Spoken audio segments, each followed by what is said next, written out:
My name is Carmen Samuel, and I'm Associate Producer of Community Engagement here at NJPAC. So I just wanted to welcome you all heartily. Thank you so much for being here.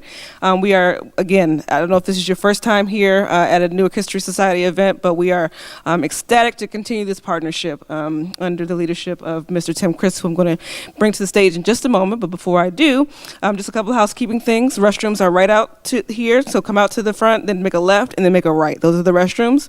And then you pass a couple of things on your way in. The Community Engagement Department, we do a lot of free events in our community, and we are really proud of what we do. So if you can grab these on your way out and share it with anybody who you might think would benefit from what we have to offer, that would be greatly appreciated.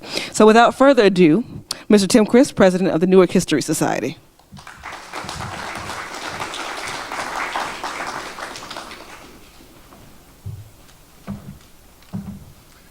Well, good evening and welcome. Thank you all for coming out on this really warm evening. It's certainly more comfortable in here, isn't it?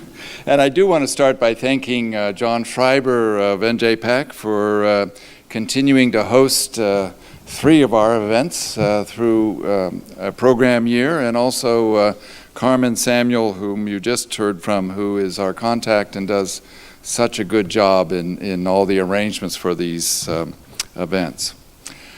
I do want to start by marking and noting the death of 3 of our members since over the summer. 3 people who really contributed a lot to Newark history, and it's just important to note them. One was Bob Blackwell, who worked in the New Jersey room of the Newark Public Library for decades. Charles Cummings' close associate. The second, Ed Jardim, whose father started Luso Americano, the Portuguese newspaper, and he who himself wrote a brief history of the Ironbound, which he just was published just a couple years ago. And the third, Irv Solons, who came to nearly every event, just as strong an advocate, perhaps as quiet an advocate, but as strong an advocate for civil rights and fair housing as Newark had in recent decades. Our next program will be in November 14th. It will be at the Newark Public Library.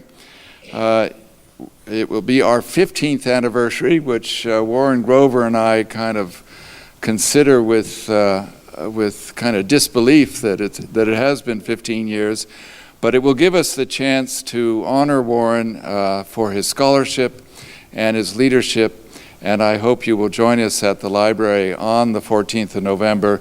You should have received a save the date card. If you haven't, let me know. The invitations will be going out in the next a week or two. There are 2 programs next week. Unfortunately, I'm going to be away and unable to take part in them.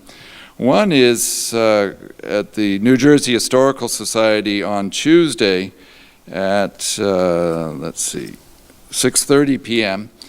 And it's the author of a new book called Jersey Gold, New Jersey and the 1849 California Gold Rush. But it's about the Newark Overland Company that formed and got out to California and tried to find as much gold as they could. Not all that successfully, but it really captured the imagination of Newarkers at the time, from Seth Boyden on down. The second is next Thursday at the 4th floor in the Dana Library.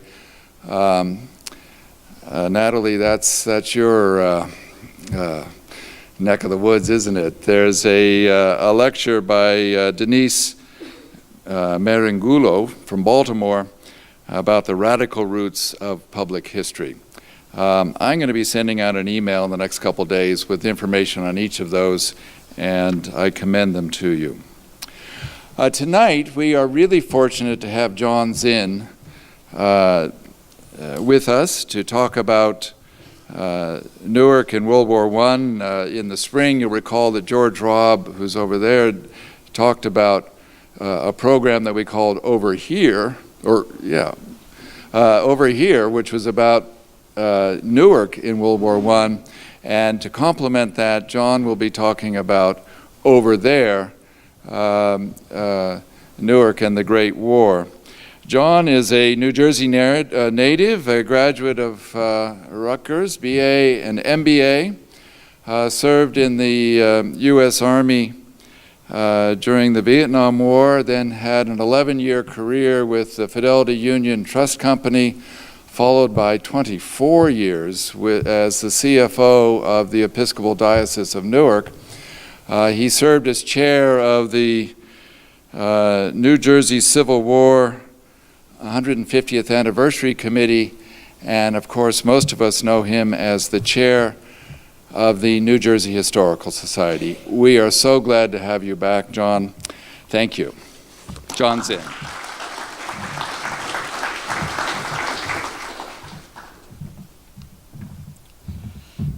Well, we're halfway there because I got up on the stage without falling. So if I can just get down without falling, we'll be okay. Thank you, Tim. Thank you for being here. Thank you all. Thank you for having me. I'm glad to be here for a couple of reasons. One is I always want to take the opportunity to thank this organization for the wonderful work you do. Particularly want to highlight the work of the Newark Archives Project. My topic tonight is something that I did not know a lot about, and the research started by working through the information on that website, and so I thank you for that. I'd also like to thank Warren Grover for asking me to give this talk. I'd sort of like to thank him. It could easily be maybe 2.5 years ago that he asked me to do this. And I said yes, primarily for two reasons. One is, as you probably know, it's usually just best to say yes to Warren rather than resist. And the other reason is, if you ask me to do something that far ahead, I'll agree to almost anything. Little did I know how much work was involved in the project and how many other things were going to get in the way. But I'm glad to have had the opportunity to do this because I've learned an awful lot.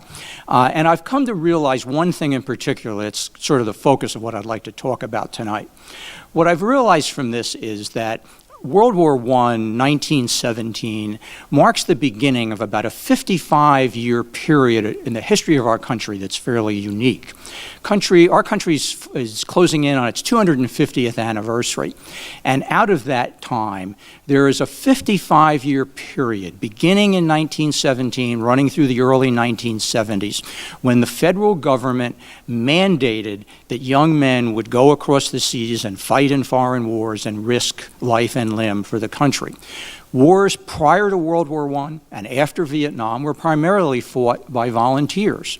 And so the experience of those serving, regardless of whether they're drafted or not, during that period is somewhat unique. And the World War I generation has the distinction of being the first group to have that experience. And through the prism of Newark, I'd like to take a look and explore with you exactly what that experience was like. This is the Meuse-Argonne Cemetery, located near Romans, France, about 150 miles from Paris. It is the largest American military cemetery in Europe. It is the final resting place for 14,246 American soldiers, the majority of whom were killed in the battle of the same name. Among those buried here are a number from Newark, including James Bain, 312th Infantry, killed in action October 17, 1918. William O. Ball, 114th Field Artillery, killed in action October 12, 1918. And perhaps the saddest of the three, George J. Hunter, 11th Infantry, killed in action November 8, 1918, just 3 days before the war ended. So many, as T.S. Eliot would write in The Wasteland, so many I had not known death had undone so many. Or as Shakespeare would put it in Henry V, this was a royal fellowship of death. Those of you who are familiar with Shakespeare's Henry V know that earlier in the play, the embattled king inspires his army using the Band of Brothers speech, one of the most powerful speeches in the English language, to inspire his beleaguered and badly outnumbered army to a great victory at Agincourt. It's interesting that in that speech, the king does not promise his soldiers that they will survive the battle. He doesn't promise them that they'll win. He doesn't promise them any kind of material reward. He promises them one thing and one thing only, that they will be remembered, and not just in that generation, but in Shakespeare's words, until the ending of the world. Sadly, that has not been the lot of these 14,246 men buried in the Meuse-Argonne Cemetery. For the most part, the only Americans who visit this cemetery are those looking for the grave of a relative or an ancestor. And by far, the largest number of visitors to the cemetery are Europeans and people from other countries. It's very sad when you think about it. As we know, the United States entered World War I in April of 1917. We entered the war in the same way that our country has entered almost every war in our history, totally unprepared. In April of 1917, the entire United States Army, including the National Guard, consisted of a little over 200,000 men. The 17th largest army in the world, roughly the same size as that of Portugal. The estimate, the minimum estimate, was that the country would need something like 2.6 million men in the Army. So how do you get those men? Well, first of all, you would like to rely on volunteers. And so you have editorial cartoons like this, which appeared in the Newark Evening News, portraying the hope that Robert Treat will be followed by a legion of young Newark men as far as the eye can see volunteering to serve in the military. Now, some did that, and some overcame great obstacles to do it. This is Thomas Lagasse. According to his mother, he tried to enlist 5 times and was turned down because supposedly he was too short, until finally an understanding doctor looked the other way. He enlisted and served in the 114th Infantry, killed in action October 12, 1918. Another young man who I don't have a picture of, is a young Latino immigrant by the name of Carlos Gerard, who was an immigrant from Panama, who had no obligation to serve, but decided to enlist because he thought the United States had done a lot for his native Panama. He enlisted in the 312th Infantry, survived the war, and went on to be very involved in Veterans Affairs. But so the Wilson administration is forced with the prospect of the only way they're going to get the troops they need is through a draft. Wilson and Newton Baker, the Secretary of War, are all too familiar with the history of the only previous large-scale military draft, the one in the Civil War. And to put it mildly, it didn't go well. When they first tried to implement the draft in July of 1863, the result were the New York City draft riots, the worst civil disorder in American history. When they did implement the draft in May of 1864, the citizens of Newark were so outraged that they stormed a Newark City Council meeting, demanding that the council vote to pay the commutation fee of any Newark resident who was unfortunate enough to be drafted. And the council, recognizing what they were faced with, agreed by a vote of something like 18-1. So Wilson and Baker are faced with that history, and they learned from history. They decided that the federal government would make the easy decisions. It would set the basic parameters for service, age, height, weight, things of that nature. The difficult decision is that for those who meet those requirements, how do you determine who is entitled to an exemption? And the decision was that they would leave those decisions up to local authorities. So the selective service legislation included the establishment of selective service boards, or as we know the term, draft boards. Draft boards that were appointed by the governors of each state on recommendations of mayors and other local officials. Newark would have 14 draft boards, and they would be the ones who would make those hard decisions about who would serve. Service on a draft board was not voluntary. If you were appointed to serve on the board and didn't do so, you were subject to punishment. With the draft boards in place, the next step is to call upon the young men of Newark to come forward and register for the draft. And once you registered, you see the draft card that looked like this. This is the draft card of Edward Richmond, who lived at 11 Bloom Street in Newark, He was 21 years of age, unmarried, and as you can see, he was a conductor on the trolleys in Newark. Now, we will meet Mr. Richmond again in very different circumstances where he'll be doing something very different than making sure that everybody pays their fare. Once everybody has their draft card, the next step is for draft physicals. And this is a picture from the Newark Evening News of a group of young men from Newark waiting more or less impatiently for their turn with the doctors. As you heard in the introduction, I'm from the Vietnam generation, and I remember some of the stories that my peers used, the kind of angles they had worked out to flunk the draft physical. Well, certainly that happened in World War I, too. Supposedly, some strategic extraction of teeth would render you ineligible for the draft. Most people, however, went through with a physical, and if you passed the physical, then you were asked if you wanted to apply for an exemption. And the exemption would then be ruled upon by those draft boards. Something like over 75% of the exemptions were approved, primarily for people who had dependents, spouses, children, elderly family, whatever. Those who did not seek an exemption, like Mr. Richmond, were drafted and were sent off to training camp.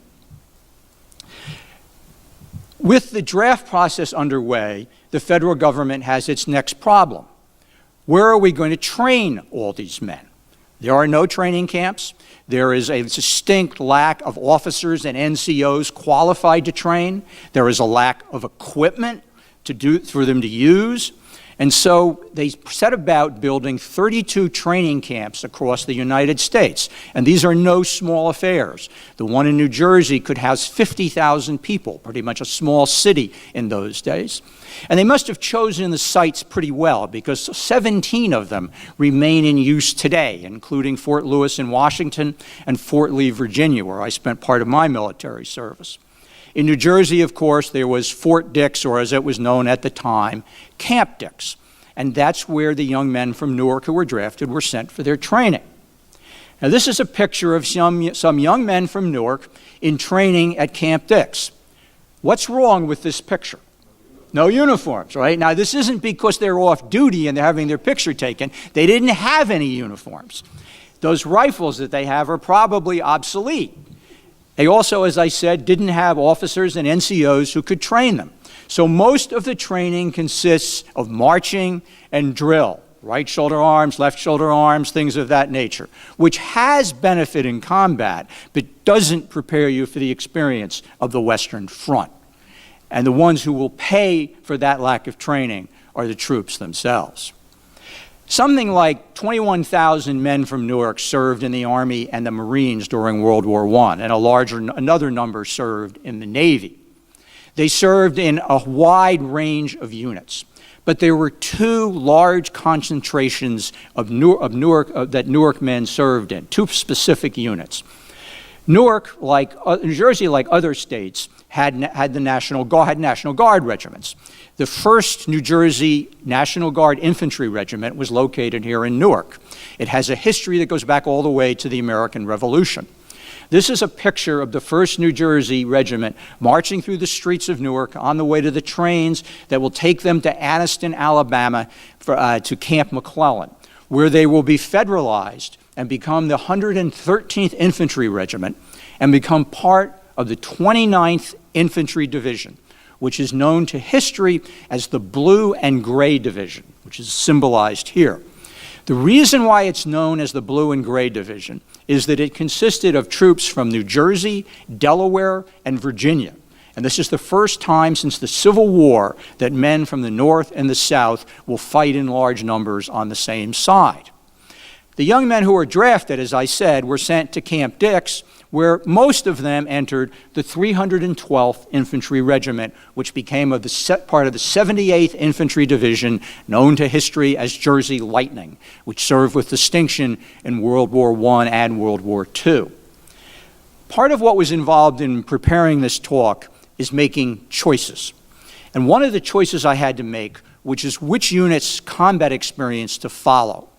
I chose, as you'll see, to follow the experience of the 312th Regiment and the 78th Division. But that's not in any way to lessen the service of the 113th and the 29th Infantry Division. They served with distinction. I just think the other story is more interesting, and I think you may very well agree with me. After about 6 months in camp, it's time for the 312th Infantry to go overseas. It's not like the Civil War, where the regiments marched through the streets of Newark with flags flying and bands playing. There are German submarines on patrol in the Atlantic, all too willing to sink any troop ships. So the movement to the troop ships and their departure is done quickly and under cover. And once they arrived in the port of embarkation, they would get on a ship like this. This is the Wisteria, a British transport ship, and some of the members of the 312th went overseas on this ship. Once you arrived at the port of embarkation, every soldier was given two things. First, they were given a postcard, and all they had to do with the postcard was address it to their family or friends and sign their name on the back. It included a pre-printed message which said, "This will inform you that I have arrived safely in Europe." They would collect all the postcards, put them in big mail bags, and leave them at the dock until they knew that the ship had arrived safely in Europe. And then they'd put them in the mail. And that's how your family would learn that you were in Europe. Okay? The second thing that you got was a two-sided card that gave you the rules and regulations for life on ship. Now, I've decided to spare you the side of the card that has some particularly disgusting instructions on it. This one has some of the rules.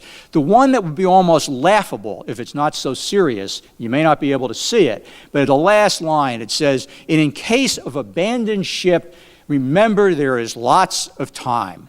Nothing could be further from the truth. A ship torpedoed by a German submarine could sink in 15 minutes. Think of the Lusitania. You did not have plenty of time. But obviously you don't want troops panicking. The good news is that very few of these transport ships were sunk, and for the most part they were actually sunk on the return voyage, having delivered the soldiers. So soldiers themselves didn't suffer too much from this experience. The journey overseas took about 10 days of probably increasing disgust of being on this ship, but also not looking forward to what awaits you when you arrive in Europe. And what I'd like to do for a couple minutes is leave the 312th making this trip and go in a little bit different direction and talk about two groups who are usually left out of the story, or to say it another way, their story is usually left out of the larger story. And I'm talking about blacks and women. This is a cartoon from the African-American paper, the New York Age, and that pretty much symbolizes what blacks wanted in World War I. They wanted a square deal. They wanted the opportunity to serve just like anybody else. Their chances of getting that square deal were almost non-existent. Racism, discrimination, prejudice, however you want to say it, was the order of the day in 1917. And it was the order of the day from the top down. Woodrow Wilson has a lot of commendable qualities, but he was clearly a racist, and he did a lot to set back racial relations. Wilson and the federal military authorities in Washington wanted no part of blacks in the military. If they did have to accept blacks in the military, they didn't want them serving in combat units. They wanted them doing menial laboring type jobs. And they were pretty much successful with that. Something like over 370,000 black men served in the Army in World War I, and over 80% of them served in just those laboring kind of jobs. But there's always somebody who finds a way to push back and get around the system. And one of the ways that happened was the effort, the struggle to create an all-black National Guard Infantry Regiment in New York City, known as the 15th New York National Guard Regiment. The struggle to create that regiment began long before the United States became involved in World War I. It was a difficult thing just to get it approved in theory. It was then equally difficult to get it approved in fact. But finally it was. And then it went to France, and it was federalized as the 369th Infantry Regiment, known to history as the Harlem Hellcats or the Harlem Raiders. Black men in Newark, who wanted to serve in the Army had no place to go in New Jersey. New Jersey was not about to create an all-black infantry regiment. So at least 62 black men from Newark enlisted in the 369th Infantry Regiment, and they served with distinction, as did the rest of the regiment. When they got to France, General Pershing, the commander of the American Expeditionary Force, also wanted no part of black troops. He wanted the same thing. He wanted to use them for menial laboring jobs. But Pershing was under a lot of pressure from the French, who desperately wanted reinforcements. Pershing had the 369th, which he didn't want, so he offered them to the French, who were all too glad to have them. And the 369th served, as I said, with distinction under the French for the duration of the war. Among those young men from Newark, Parker Middleton, killed in action July 1918. He is buried along with his brothers, and I mean all of his brothers, in the Meuse-Argonne Cemetery. Why did they do it? It's fairly obvious why black men wanted to serve in the Union Army during the Civil War, because if the Union won the Army, it meant the end of slavery. But why serve in this war where you're not wanted and your service isn't ultimately going to be appreciated? James McPherson, in his book of the same name, argues that Civil War soldiers fought for cause and comrades. Well, I'm sure that the black soldiers in World War I fought for those reasons, but they fought for another reason. They fought also for community, because the black community recognized that if they served their country in wartime and served so with honor, that even though they would receive no tangible benefit from that service, and they didn't, that it would be one more hole that was drilled in the dike of racial oppression and discrimination. And to give you just one example of how that can work, this same time period is when D.W. Griffin's Birth of a Nation, incredibly racist movie, is released in the United States and is being shown in a movie theater in Newark. And the police commissioner in Newark stops it from being shown and prohibits it from being shown anyplace else in Newark.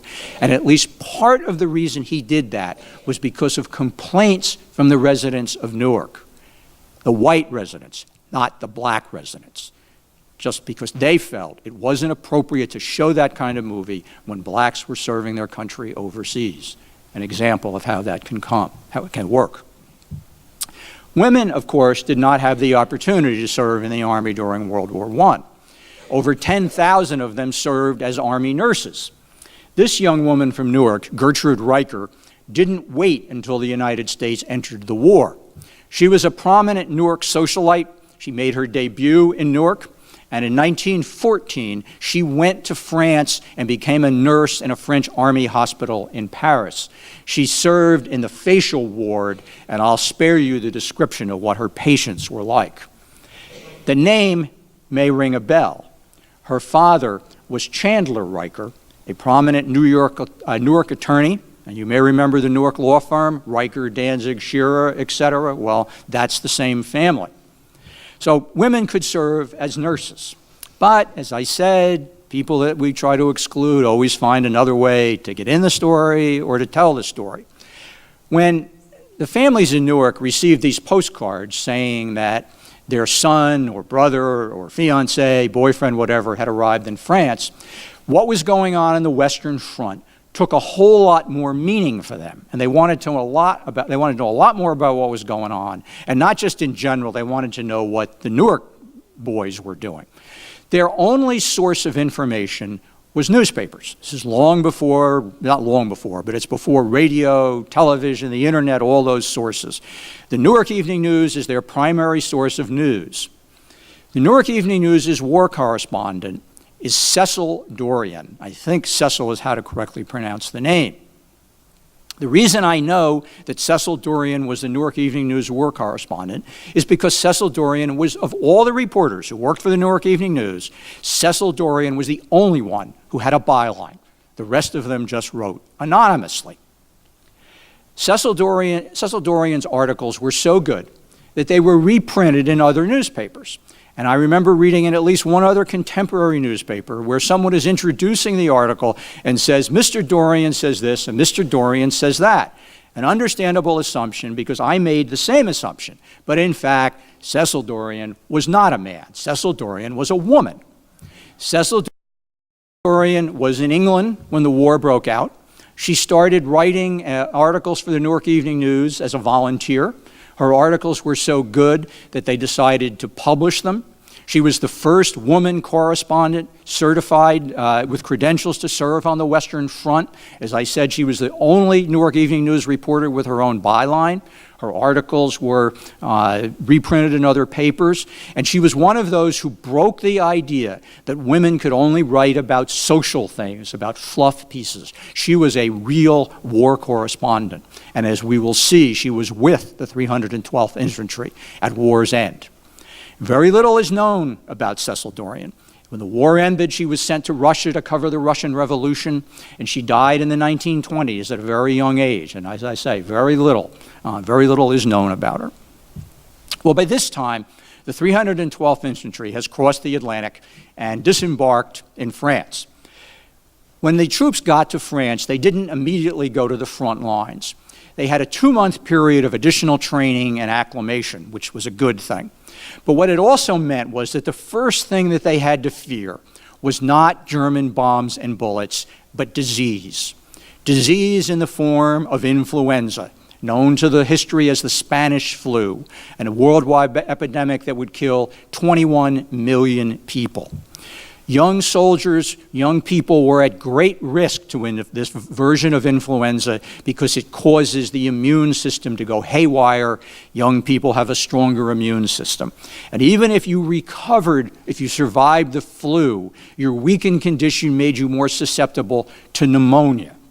If you go through the cards that list all of Newark's dead in World War I, the ones who died from disease, almost without exception, they died from pneumonia. As, for example, did Joseph Finkelstein, drafted in April of 1918, sent to France a week later, contracted pneumonia November 8th, 1918, and died on November 14th, 1918. So if you survived the flu and other problems of camp life, now it was time to go to the front. One of the things that I've noticed about the programming that I've seen thus far about this World War I centennial is there doesn't seem to be a lot of attention paid to the combat experience of American soldiers. Now, what I mean by combat experience is not what happened, the grand strategy that was determined by Pershing and all his associates, or those maps with all those symbols that none of us can possibly understand. What I mean is the experience of individual soldiers on the ground. It's a difficult subject to talk about, but talk about it with any kind of accuracy. What I'm going to do is I'm going to borrow from the idea from a man by the name of Richard Rubin, an author who suggests that the way to understand World War I combat is to take one incident and try to focus on that incident. And so what I want to do is I want to try to talk about the 312th Infantry's experience in the Meuse-Argonne battle. But before I do that, I need to give you a little bit of background and context. Earlier in 1918, the Germans, recognizing the United States is going to enter the war and it's going to change the numerical equations dramatically, launched major offenses trying to either win the war or at least put themselves in a more favorable negotiating position. Those offenses fail. And by September of 1918, the status quo has basically been restored on the Western Front. Some, like British Prime Minister David Lloyd George, think it might be best to simply maintain that status quo over another winter, wait until the spring of 1919, and then launch a big offensive when the United States men are there and in force, in great number and better trained. But the authorities decide otherwise. They decide to launch one big offensive in September of 1918. Pershing and Wilson, as I said, are adamant that American troops will serve only under American commanders. They want an American sector.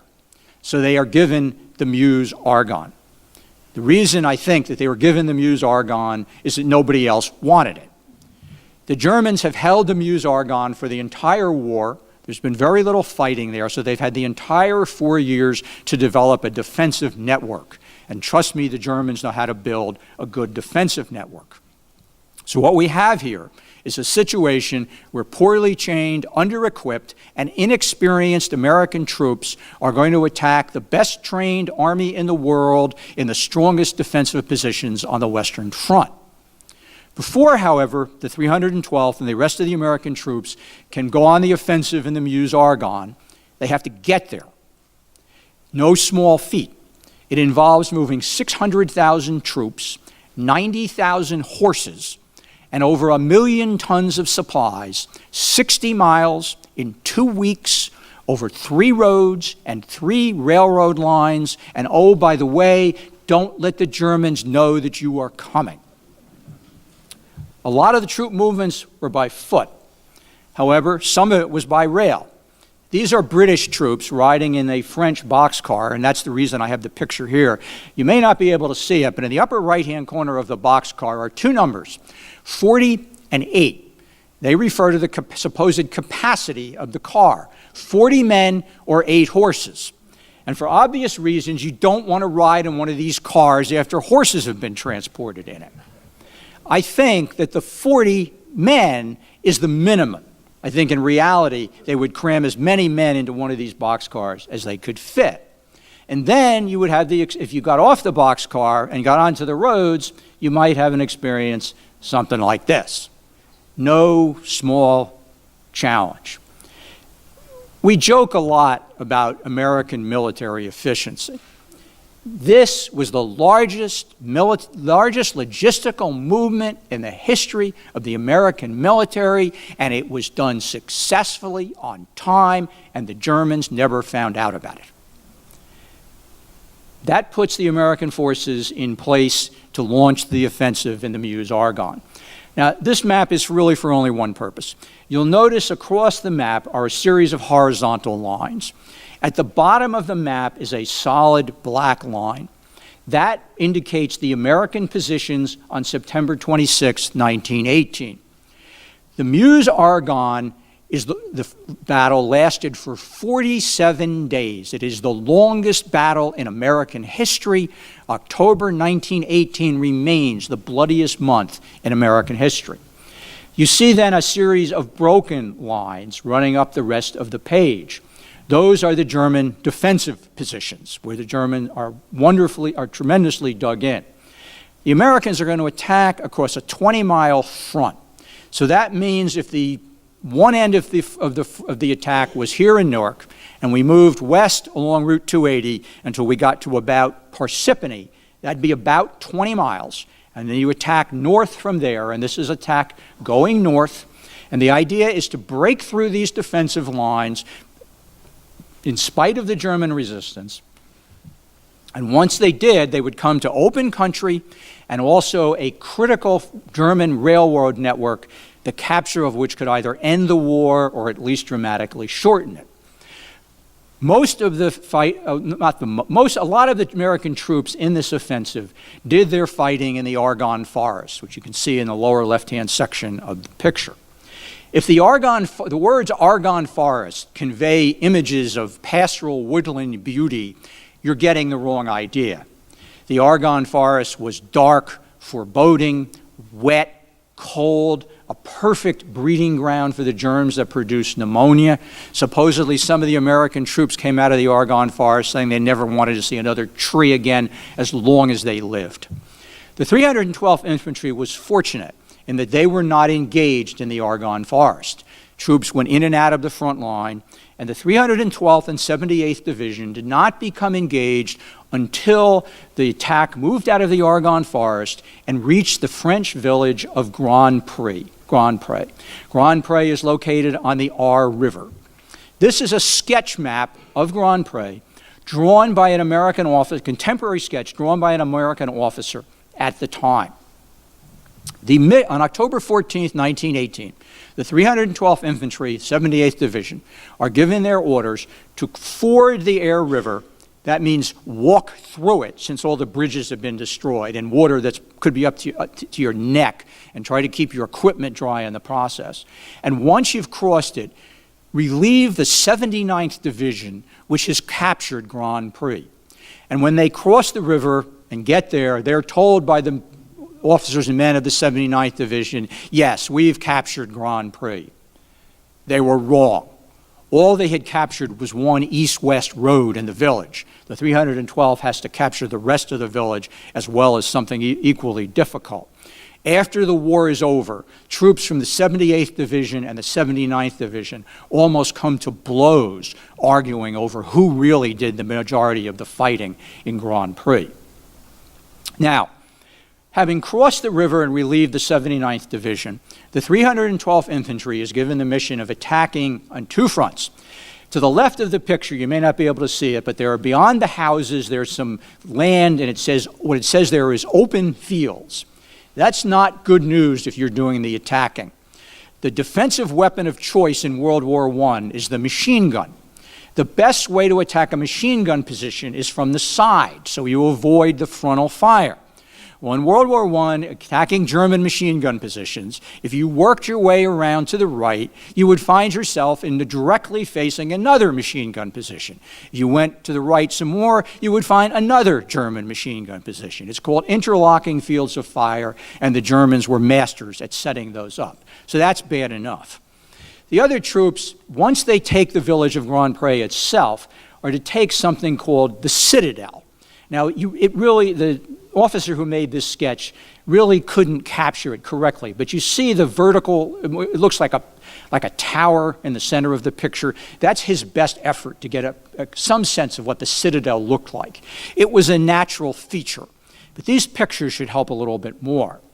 If you look to the right of the picture, behind the undamaged church spire in the center, you will see a bluff, a natural bluff. That's the Citadel. The name was given to it by American troops. This is another picture of it. In the rear left, that's the Citadel, okay? And this, better still, that's the Citadel. That's what it looks like from the ground up when you're going to attack it. Now, there's no good news here. The Citadel is too small for American artillery weapons to target it. In addition, the Germans, of course, have put machine guns there, but not only are there machine guns there, they also have built underground shelters called dugouts where their soldiers can hide from any artillery attack and then come out when it's time to face the enemy. So the 312th Infantry is charged with taking these two positions.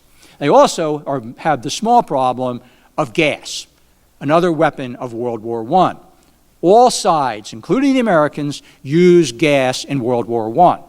By this point in the war, the Germans' gas of choice is mustard gas, which attacks the skin, not the lungs, so the crude gas masks of the time are of no use against it. So with that good news, beginning on October 15th, the 312th Infantry and the rest of the 78th Division attacks these positions. They attack for a week. All of their attacks are driven back. But finally, on October 22nd, 312th Infantry is pulled back to get themselves reorganized for one last attempt. On October 23rd, 1918, with every soldier they could muster, an attack so vicious that it could have been led by Richard the Lionheart, they attack these two positions again. In attacking on the left, trying to get something called Talma Hill, and attacking that position, Ferdinand Schmidt of Newark takes 19 Germans prisoners single-handedly at bayonet point. After the war is over, he will be awarded the Distinguished Service Cross, the second highest American military honor after the Congressional Medal of Honor. The attacks on the left, on the open ground, drive the Germans back just enough that they open another avenue of approach to the Citadel, where it can be attacked not having to scale those tall cliffs. A party from the 312th Infantry storms the Citadel. In that attack, our friend Edward Richmond, the trolley conductor from Newark, goes into a dugout and takes 45 Germans prisoner single-handedly. After the war is over, he will also receive the Distinguished Service Cross. Before the day's fighting is over, 6 other men from Newark will be awarded the Distinguished Service Cross for meritorious service on that day. The commanding officer of the 312th Regiment later said that they captured the citadel 5 times and the Germans drove them off 5 times. Finally, on the 6th attempt, using hand grenades because their rifles were of no use to them, they finally took the citadel. They opened the position, and other American troops poured through, breaking the last German line with nothing but open country ahead of them. After the war, one historian said that nobody expected the 312th Infantry and the 78th Division to take Grand Prix. It was intended only to be a holding action where the line was broken someplace else. But instead, it's been taken, and as I said, there's nothing. The last German defensive line has been broken. Open ground is all that is in front of them. A few days later, the 312th Infantry is relieved and pulled back. They have suffered 50% casualties. Every man who is still walking is covered from head to toe in mud. They've been without hot food for 9 days. They have a few days where they can rest, get some food, and then they go back on the march. And about 10 days later, they are advancing. With them, as I said, is Cecil Dorian, to use a modern term, embedded with the 312th Infantry. And they're marching through a valley, and it's getting late in the day, getting darker and darker. And in an adjoining valley, they can see and hear other American troops firing their weapons. They see lights, and their immediate reaction is that they're afraid that these troops are somehow disobeying orders, and they're going to be given the responsibility of going down there and putting them into order. But then somebody says, could it be peace? One soldier, according to Cecil Dorian, begins singing "There's a Long, Long Trail," one of the popular songs of World War I. The men, according to Dorian, were exhausted, but the song worked its way thinly down the line. Ultimately, they reach their day's destination, and they learn that indeed it is November 11th, 1918, and the war is over. According to Cecil Dorian, the 312th and the 78th Division did no celebrating that night because, as she put it, peace was too large an idea to take in until after at least one long sleep. Well, I don't doubt that that was true, but I know enough about soldiers to believe that almost immediately another question came up on to their minds. Soldiers in combat are usually interested in, first of all, in 2 things. Where do we sleep and when do we eat? This news prompted the question, when do we go home? The far too overly optimistic think maybe we'll be home by Thanksgiving. Those who think, well, I'm being realistic, we'll definitely be home by Christmas. Well, in fact, they don't get home for almost 7 months. They get home just in time for Memorial Day 1919, where they had the honor of marching in the Memorial Day Parade in Newark, alongside some of Newark's surviving Civil War veterans. And then they go back into civilian life. And Edward Richmond goes back to being a trolley conductor. And I doubt that he had very much trouble with people trying to avoid paying their trolley fare. I said at the beginning that I wanted to explore the experience of the World War I generation and this environment of possible compulsory military service. Well, what was that experience? Well, as we've seen, it varies tremendously.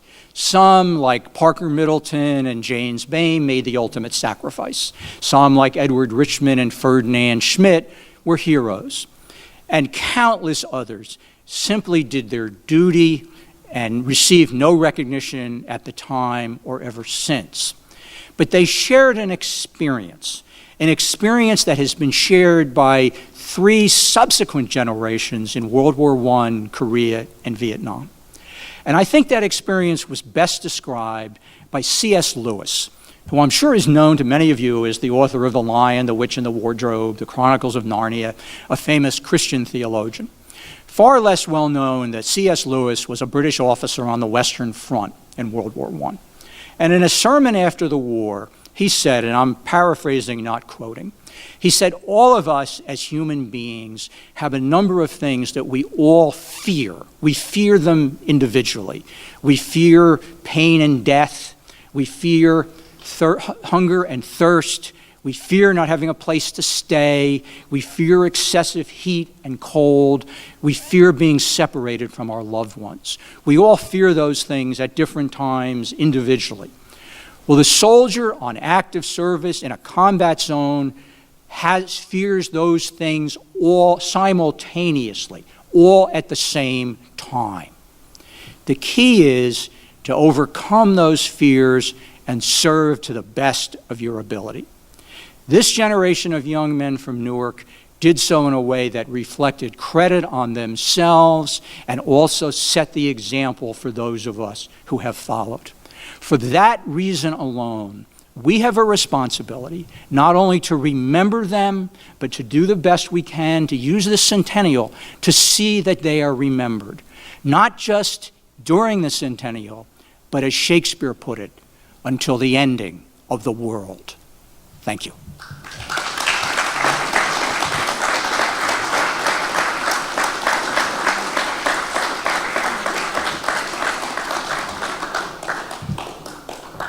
Before I try to get gracefully down from the stage, I'll be happy to try to respond to questions or comments.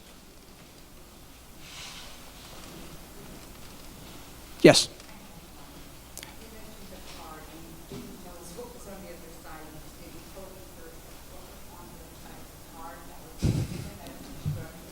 Well, let me say it this way. First of all, you can find the card online. But the other thing I'd say about it is that this is an ocean voyage, right? So it's going to produce what? Seasickness, right? Okay, do I need to go any further? Okay. And you don't throw anything overboard, okay? Because you don't want German submarines to have a trail to follow. So that get the general picture? Yeah, okay.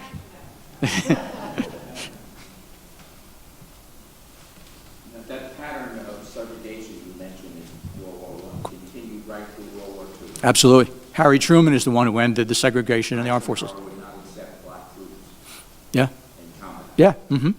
Yeah, I know. It's a sad, sad story.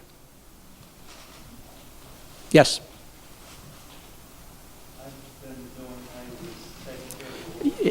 It might be a good idea if you went to the mic, because I'm not sure I can hear you, much less anybody else. Sorry, but my hearing is not what it used to be. I took care of a World War II vet, and somehow I got involved in looking at gravestones and tombstones, especially the ones in the cemeteries that have that are paid for by the military. I guess you get like so much money to pay for a headstone.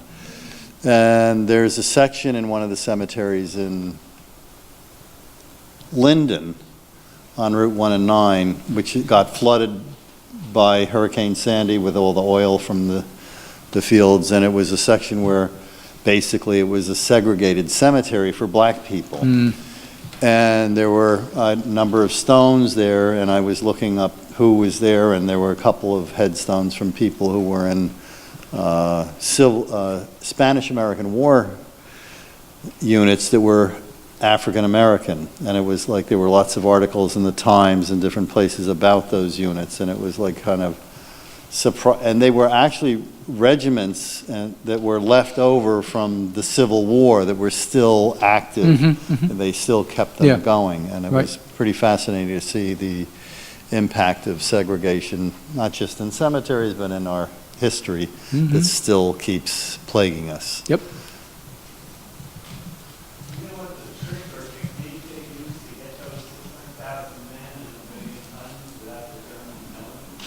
I don't know what the trick was to keeping it confidential, but they did it. I mean, there was a lot of forced marches, a lot of riding in those railroad cars, but the Germans did not know. It may also have been the Germans never believed anybody would be stupid enough to attack in the Meuse-Argonne. I mean, that's what the French did in World War II. They didn't believe anyone would be stupid enough to attack in the Ardennes forest, which is where the Germans came through. It's never was. When I was in the Army, the biggest mistake you could make as a young officer was to say to a superior officer, the first two words you could say were, "I assumed." You learned early on not to ever say that.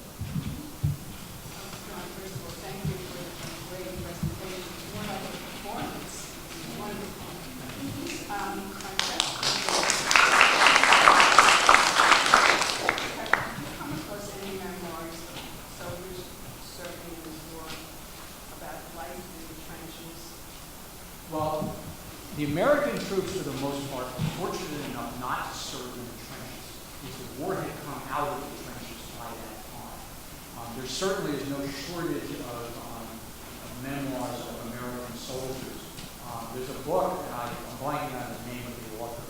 There's a book called Other People's Lives, which was just republished. An officer from New Jersey who served in 114th Infantry, part of the 29th Infantry. And he tells all these stories about the corruption of the National Guard. This is at New Jersey National Guard. And the reign, political reign. And there's no notes. I don't know what he said. But I mean, it was pretty bitter story about this experience. So there's no shortage of memoirs about it.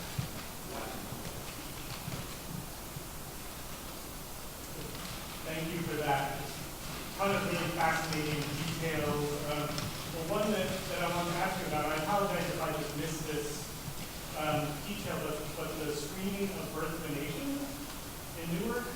We know Birth of a Nation was released nationwide in 1915, but it sounds like we're suggesting that the screen here actually during the war. So What's couple being years shown later, during do the war? you know anything more about that screening? I guess I didn't realize that. It was being shown in one theater in Newark. And there were a number of, I don't want to give, what I said, was what I tried to say, was one of the reasons why it was stopped was because this New York Evening News said that white residents were complaining that it wasn't appropriate to show this movie at this time. Another issue was that there had been race riots, and there was concern that showing this movie was not helping the situation. The police commissioner, I don't remember his name, but he went to the people who ran that movie theater and told them, said, "Why the movie stop?" They asked if they could show it for a week more or something like that. He agreed to that. He said, "You can't show it anywhere for that, and I won't allow it to be shown in any other theaters." With regard to Birth of a Nation, wasn't it also being shown in the White House at the time? I wouldn't be surprised. I wouldn't be at all surprised. In Fort Dix, after World War II, actually during World War II, the 3rd Training Regiment was a segregated area for black soldiers only. Some units of the 369 served briefly out of training camps during World War I. Now, could you say a little more about compulsory service and the draft? Yeah. Because I'm working on a history of my uncle, who was a doctor already when the war broke out, and he enlisted and served in the Oregon forest as a medic. Right. But he didn't, as I understand it, have to enlist at that moment. So I'm wondering, when we instituted the draft, we wound up sending 4 million people. The draft, the World War I draft goes into effect in legislation passed, I think it's late April, early May of 1970. The registration is early June, and it's over the course of the summer. That's when it happened. The thing that I never really focused on before is that in the Civil War, the idea that the federal government could compel military service was by no means an accepted idea. I mean, it was a radical idea at the time. It was not accepted in New Jersey. The draft was very unpopular in New Jersey. There weren't riots like there were in New York. But, I mean, it was very unpopular. And they came up with all kinds of ways of avoiding this. Hiring substitutes, paying the commutation fee for somebody who was drafted. But the way that the New York City draft riots ended was that Boss Tweed, of infamous memory, went to the Scott made a deal with the federal government whereby the city of New York would pay the commutation fee of anybody who was drafted. And so and then the draft went ahead. I don't know, New Jersey statistics for the Civil War. Over 70,000 men from New Jersey served in the Union military during the Civil War. Less than 1,000 of them were drafted. So it was a volunteer war. They served because they wanted it. Now, there's another piece to this. That I'll bring it all the way forward to Vietnam. I went into the Army through the ROTC, Reserve Officers Training Program. I was a freshman in college in 1964. I was in college from 64 to 68, the time when they started drafting and building up the Army in Vietnam involved. Well, there was no reason I wasn't going to be drafted. I mean, I met all the requirements. So the choice that you have to make is, you want to wait and just wait and I guess hope. And I wasn't like that. So if I'm going to be, I made up my mind really early that if I was going to be in the Army, I was going to be an officer. And I never regretted, trust me, I never regretted that decision once. You ever see the difference between officers and enlisted men are treated in the Army? I never regretted it. But I would never have enlisted in the Army otherwise. So some people did that because they thought they were in Vietnam. They did that because they thought they were going to be drafted, and they were going to. And the government will offer you incentives, whether it be money, choice of assignment. And there was a lot of that in World War I. For the first 30 days between the declaration of war and the implementation of the draft, there were a lot of incentives offered to people in enlist. You could enlist in the Navy, right? I mean, they didn't fight any guys.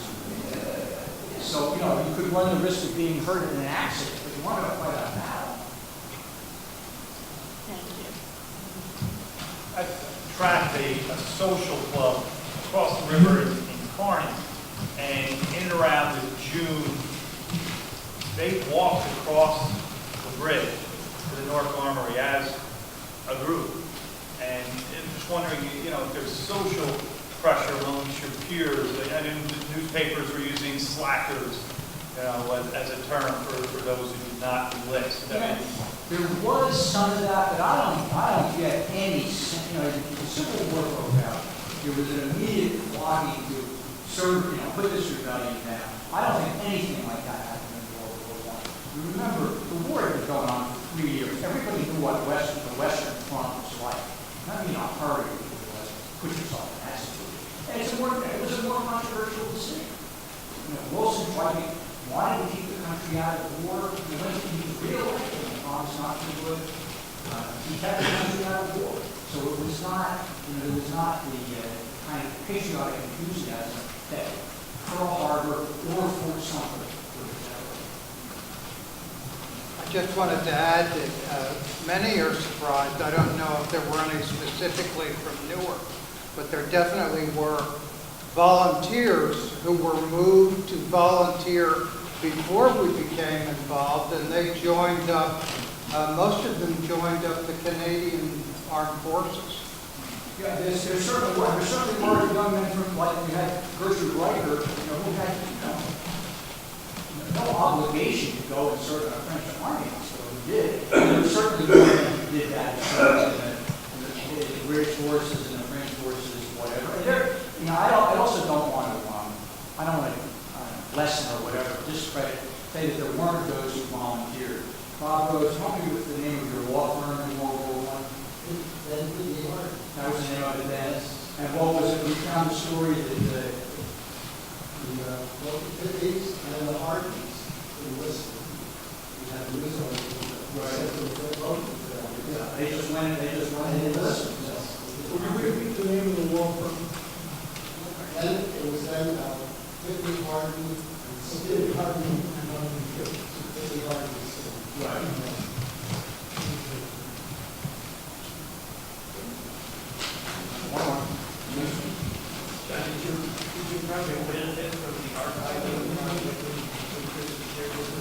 From the Newark History Archives, it gave me a map, gave me some places to go. Something like this, which you always find far more material than you ever use. But it's certainly, it's a place to start. You don't have to do any research or anything about Newark. It's a place to start. It's foolish times.